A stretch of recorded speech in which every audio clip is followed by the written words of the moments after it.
Berpindah ke lembah binatang buas, terlihat tetua keluarga Cheng sudah sampai di sana. Kemudian dari arah belakang, seorang tetua botak keluarga Zhang menghampirinya. Cheng Ligong, keluarga Chengmu telah membuat banyak pergerakan akhir-akhir ini. Sampai-sampai, keluarga Ling bahkan tak berani mengirim orang untuk datang ke sini, ucapnya memulai percakapan. Tetua Zhang Yan, kamu pasti bercanda. Itu hanya keluarga Ling saja, bahkan kami saja tak memandangnya, ucap Cheng Ligong meremehkan keluarga Ling. Kasar sekali mulutmu Ligong. Terdengar suara yang membuat perbincangan keduanya terhenti. Siapa itu? Ucap Cheng Ligong. Aku Ling Taisan dari keluarga Ling, ucap Taisan sembari berjalan memikul pedang di pundaknya. Ling Taisan, keluarga Ling sekarang berada dalam kondisi yang memprihatinkan, tapi masih berani berkompetisi di lembah binatang buas. Kamu mau keluarga Ling dihabisi secepat mungkin, ucap Ligong meremehkan. Tidak usah banyak bicara, kalau berani maju ke sini, ucap Taisan memprovokasi. Hanya kamu saja, sama sekali tidak layak melawanku, jawab Cheng Ligong dengan raut muka meremehkan. Dirimulah yang tidak pantas untuk melawan kakak tertua, teriak Tai Jun maju ke depan untuk menantang. Tai Jun, ucap Taisan mengkhawatirkan. Berkat arahan yang diberikan oleh Jian Chen, sekarang kekuatanku berkembang pesat, gumam Tai Jun dalam hati. Jangan khawatir kakak, hanya sampah keluarga Cheng saja, aku bisa mengatasinya, tak perlu kakak turun tangan, ucap Tai Jun dengan percaya dirinya. Terprovokasi dengan yang dikatakan Tai Jun, Ligong pun melompat sembari melakukan serangan. Berani sekali kau mempermalukan keluarga Cheng. Cari mati kamu, teriak Cheng Ligong menghujamkan pedangnya ke arah Tai Jun. Tak tinggal diam, Tai Jun pun menebaskan pedangnya untuk menghadapi serangan Cheng Ligong. Kekuatan keduanya pun beradu, cahaya putih kebiruan terpancar dari serangan keduanya. Kuat sekali kekuatan ini, gumam Ligong tersentak dengan kekuatan Tai Jun. Aku sudah berada di tahap keempat alam Zhen Yuan, mana mungkin kau layak menjadi lawanku, ucap Ligong sembari mendarat dengan kuda-kuda bertarungnya. Itulah sebabnya kau tidak pantas melawan kakak tertua, balas Tai Jun mengacungkan pedangnya meremehkan. Cheng Ligong, jangan terprovokasi, ingat tujuan kita datang ke sini, ucap Zhang Yan mencegah Ligong yang hendak melanjutkan pertarungan. Pada saat yang sama, terdengar raungan dari kedalaman lembah binatang buas. Suara ini adalah raungan binatang itu, kurasa harimau itu sudah tidak sanggup lagi, ucap Zhang Yan. Ayo pergi Ligong, jangan buang-buang waktu meladeni keluarga Ling, ajak Zhang Yan sembari berlalu pergi menuju kedalaman lembah binatang buas. Hei orang-orang keluarga Ling, tunggu aku membereskan harimau putih bermata hijau, akan aku habisi kalian nanti, ucap Cheng Ligong mengancam. Apa kau bilang? Teriak Tai Jun terprovokasi. Adik ketiga, jangan impulsif. Ingat tujuan kita mencari Jian Chen, ucap Taisan, menenangkan Tai Jun. Paman Taisan, Paman Tai Jun, sapa Jian Chen dari belakang. Sudah lama tidak berjumpa, kenapa Paman ada di sini? Tanya Jian Chen. Baguslah Jian Chen, akhirnya kami menemukanmu, ucap Taisan. Beberapa bulan telah berlalu, dan tak ada kabar tentang dirimu, kami sangat mengkhawatirkanmu, ucap anggota keluarga Ling. Melihat perlakuan dan kekhawatiran keluarganya, Jian Chen pun tersenyum bahagia. Terima kasih telah mengkhawatirkanku, ucap Jian Chen sembari menunduk dan menelangkupkan kedua tangannya. Apa yang kamu katakan Jian Chen? Kita ini satu keluarga, sudah sepantasnya mengkhawatirkan satu sama lain, ucap Taisan sembari merangkul tubuh Jian Chen. Benar kata Paman, ucap Jian Chen sembari tertawa. Orang-orang ini membuatku merasakan hangatnya keluarga.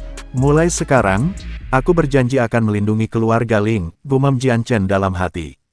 Beberapa saat kemudian, terdengar suara ledakan bersautan, suara itu berasal dari lembah binatang buas. Keluarga Cheng dan keluarga Zhang sudah berada di tempat harimau putih. Kita harus bergegas, teriak salah satu anggota keluarga Ling. Benar, kita tidak bisa membiarkan mereka mengambil semua keuntungan, ucap Taisan memberi semangat. Semuanya, tunggu dulu, ucap Jian Chen menghentikan mereka. Jian Chen, apa yang kamu rencanakan, ucap Taisan.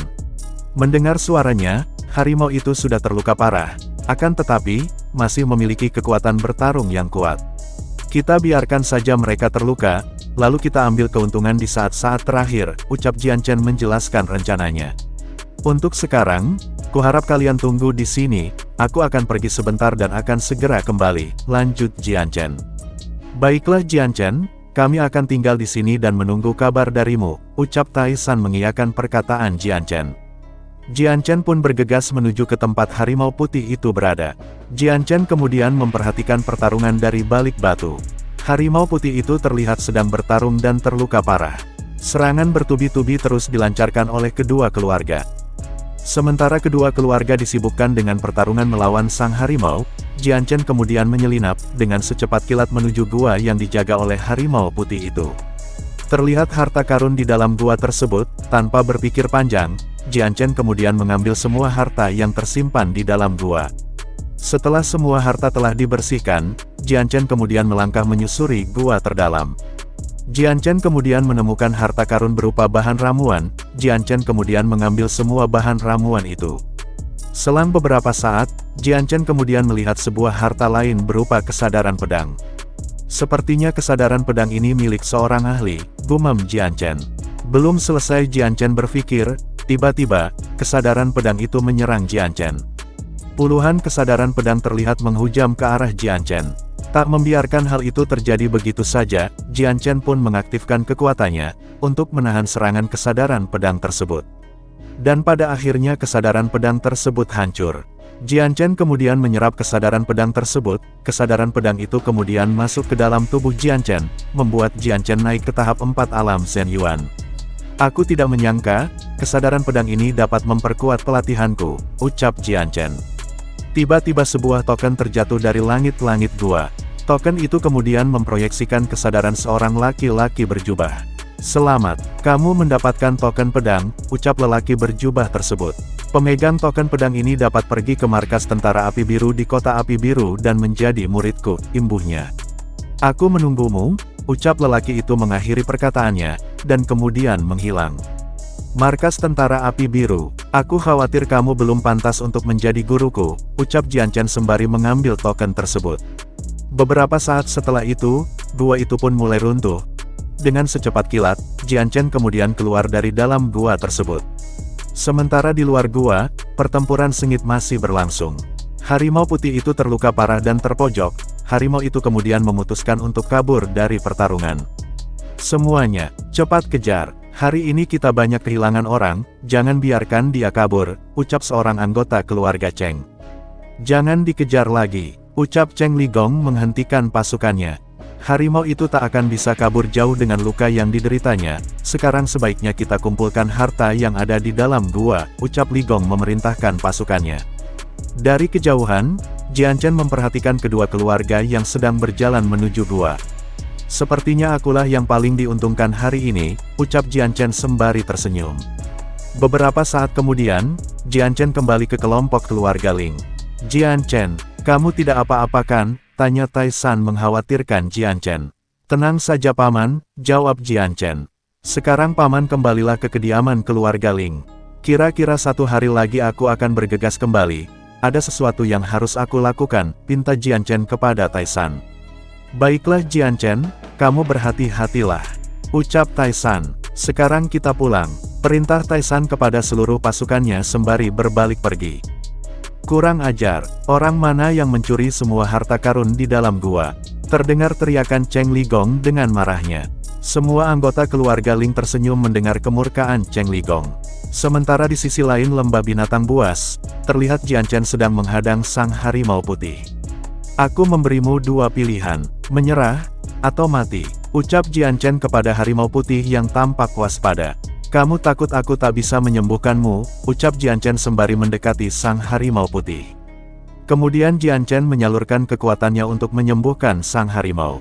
Tiba-tiba, sang harimau itu pun jinak dan patuh kepada Jian Chen. Sementara di markas tentara api biru, terlihat seorang lelaki botak berjanggut putih sedang memerintahkan anak buahnya.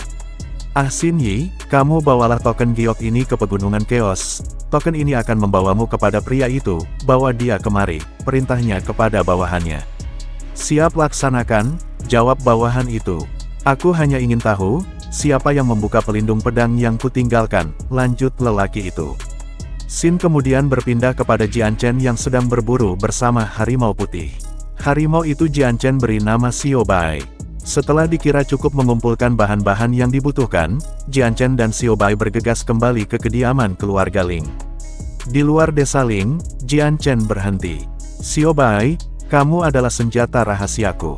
Belum saatnya orang-orang melihatmu, sekarang kamu istirahat di sini. Nanti ketika aku membutuhkan bantuanmu, aku akan memanggilmu, ucap Jian Chen kepada Xiao Bai.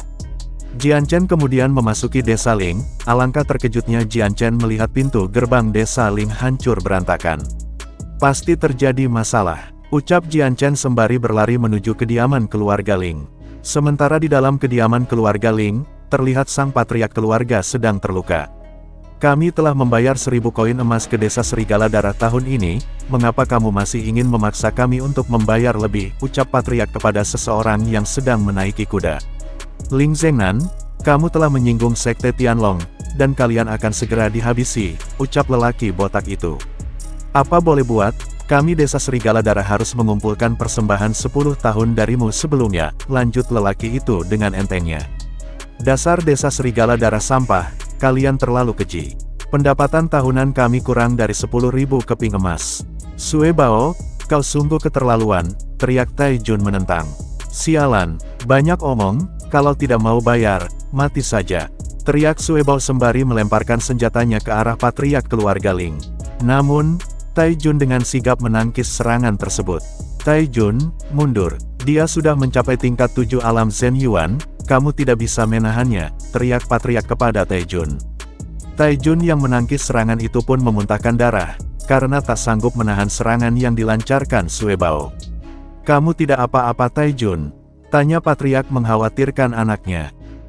Orang tua bodoh, jika kalian tidak memberiku 10.000 koin emas, maka aku akan menghancurkan kalian atas nama sekte Tianlong, teriak Sue Bao melepaskan serangannya mengarah kepada sang patriark keluarga. Ayah, teriak Tai San tak bisa berbuat apa-apa. Apakah kediaman keluarga Ling akan dimusnahkan hari ini, gumam patriark pasrah.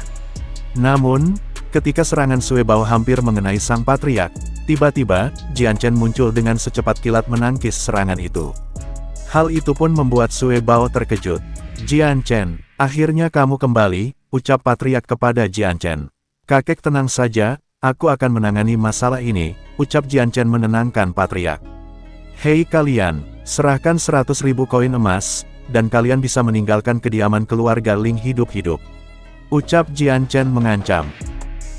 Apa kalian mendengarnya? Bocah ini sedang merampokku, ucap Sue Bao diiringi tawa oleh seluruh anggotanya. Bocah, apa kamu tahu sedang berbicara dengan siapa? Ucap seorang lelaki berkuda mengintimidasi. Aku tak tertarik mengetahuinya, balas Jian Chen dengan wajah begisnya. Bocah, kau cari mati, ingat baik-baik, orang yang membunuhmu bernama Luyan. Teriak lelaki itu marah sembari menebaskan tombaknya. Namun tebasan tombaknya hanya mengenai bayangan, dan Jian Chen pun sudah terbang di depannya kemudian menebas tubuhnya. Lelaki itu pun tewas seketika. Lu Yan, teriak Sue Bao tak menyangka. Kematian Lu Yan mengagetkan Sue Bao dan anggotanya. Beraninya kamu membunuh Lu Yan, ucap Sue Bao dengan marahnya. Kalian terlalu lemah.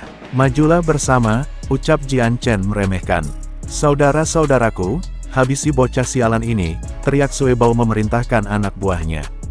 Jian Chen, orang-orang ini semuanya ahli tingkat tinggi alam Qian Yuan, dan Sue Bao berada di tingkat 7 alam Zhen Yuan, jadi berhati-hatilah, ucap patriark keluarga mengingatkan Jian Chen. Tenang saja kakek, Jian Chen tahu apa yang harus dilakukan, ucap Jian Chen dengan percaya dirinya. Semua bawahan Sue Bao menyerang Jian Chen bersama-sama. Tak menunggu lama, Jian Chen secepat kilat, menebas musuh tanpa sisa. Hanya segini, ucap Jian Chen sembari berjalan mendekati Sue Bao. Sementara di pihak Sue Bao, terlihat beberapa orang lari berhamburan. Tolong, dia sungguh seorang monster, teriak salah satu bawahan Sue Bao. Sementara Sue Bao, terlihat kesal dengan apa yang dilakukan oleh anak buahnya. Kembali kalian, jangan kabur, teriak Sue Bao yang tak dihiraukan oleh bawahannya. Yang disebut Serigala Darah, ternyata sangatlah lemah, ucap Jian Chen memprovokasi. Kamu berani membunuh banyak anggota kami, ucap Sue Bao geram. Sudah kukatakan, berikan 100.000 keping emas, kalian akan aku biarkan pergi, ucap Jian Chen mengulangi perkataannya. Matilah kau, teriak Sue Bao melancarkan serangannya. Jian Chen kemudian menangkis serangan itu, lalu menghujam dada Sue Bao dan menghempaskannya. Sue Bao berteriak menahan luka tusukan Jian Chen. Tak cukup di situ saja, Jian Chen juga melemparkan kuda tunggangan Sue Bao hingga jatuh menimpanya. Kumohon jangan bunuh aku akan memberitahu orang serigala darah agar menyerahkan 100.000 keping emas kepadamu. Kumohon lepaskan aku, ucap Sue Bao mengiba. Sekarang sudah terlambat, ucap Jian Chen sembari menusukkan pedang tepat ke jantungnya. Sue Bao pun tewas seketika. Oke teman-teman, sampai di sini dulu untuk alur ceritanya. Jangan lupa subscribe channel ini dan hidupkan notifikasinya, agar kamu tahu video update dari kita. Assalamualaikum warahmatullahi wabarakatuh.